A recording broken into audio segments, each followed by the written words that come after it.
সুপ্রিয় দর্শক, আমরা এই মুহূর্তে আছি সরিয়া পাঞ্জিপুরি এলাকায়। এখানকার সর্বশেষ অবস্থা আমরা আপনাদের জানানোর চেষ্টা করব। আমরা যতদূর জানতে পেরেছি, গত ৩ দিন থেকে এখানে এই ডাইকটি ভেঙে লোকালয়ে পানি প্রবেশ করছে। আমার হাতের ডান পাশে চরিয়া, পাঞ্জিপুরি এবং আরো বেশ কয়েকটি গ্রাম আছে এখানে। প্রায় ২-৩০০ পরিবার এখানে বসবাস করেন। এই এলাকায় গত ৩ দিন থেকে যে পরিমাণ পানি প্রবেশ করছে, মানুষ আসলে কোথায় যাবেন সেটা তারা চিন্তা করে পাচ্ছেন না।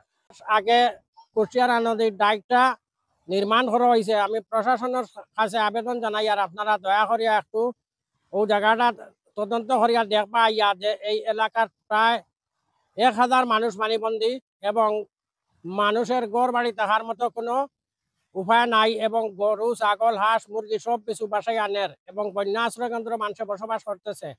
আপনারা দয়া করিয়া প্রশাসনের সাহাবহল আসবা, আসিয়া দেখবা ওই জায়গাটা কিরকম ভাঙ্গা নিয়েছে এবং পানি কতটুকু বেগে হাওয়ারে দিয়ে ঢুকতেছে এবং সময় সময় খালি ভাঙ্গাটা বর্ধিত হয়েছে। সে অনেক জায়গা প্রায় মনে হয় ৫-৬ নলইব ভাঙ্গিয়া গেছে কি, এবং সময় সময় খালি ভাঙতে আছে। গত পরশু রাইট ডাইকটা ভাঙছে। আপনারা প্রশাসনের কাছে কইয়ার আপনারা যে কোনো উপায় ওটা তদন্ত করিয়া দিবা এবং প্রশাসনের পক্ষ থেকে যতটুকু পারেন মানুষের সাহায্য। যে তো বান দেওয়া হয়েছে তো ২-৪-২.৫ মাস আগেও, বা বেশ ২.৫ মাস হয়েছে না, ২ মাস হইব। আর ও ডাইক আবার যে বান গেছিলা পুরান মাটির উপরে মাটি দেওয়া হয়েছে, ও জগৎকার যে অবস্থা, এই অবস্থায় যে বাচ্চা কাচ্চারে লইয়া থাকা তো সম্ভব না, বন্যা আশ্রয় ছাড়া তো কোনো উপায় নাই। এই এলাকার সব প্রত্যেক বাড়ি অন্তভাগে শো বাড়ি প্রায় বাড়ি মারা, বাড়ি থেকে মানুষ প্রতিবন্ধী হিসাবে আছে আর কি, কোনো মানুষ বাইরে আর কোনো কথা নাই। সব মানুষ বন্দী অবস্থায়, গরু লইয়া মানুষ বর্তমানে নদীর ওই সড়কে সড়কে ঘুরতে আছে আর কি। আর ওই জগৎ এই ডাইকর অবস্থা নমুনা দেখো কত উঁচা করে দিচ্ছে ডাইক, দিলে কিন্তু হইলো মানে ডাইকটার তো সুন্দর করে এই সময় দিচ্ছে না, এমনি এলকা বা পুরান মাটি বেলাই বেলাই যা গেছে কি হয়টা তাহলে গিয়া তার বিলটা উঠাইয়া নিত।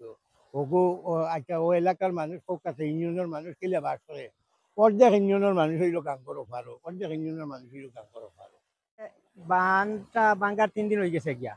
আর এই রাস্তাটা যে ২ মাসর খাজ করিয়া গেছে, রাস্তার উপরে দিয়া পুরান রাস্তার উপরে দিয়ে সাইখান খাজ করিয়া গেছেন গিয়া। আর এই রাস্তাটা বাঙ্গিয়া নিছে গিয়া, বাঙ্গিয়া নেওয়ার কারণে পানিটা হামাইছে। পানি হামানোর কারণে এই যে একটা সরিয়া পাঞ্জিবুড়ি ২ গাঁও প্রায় মানুষ পানিবন্দী।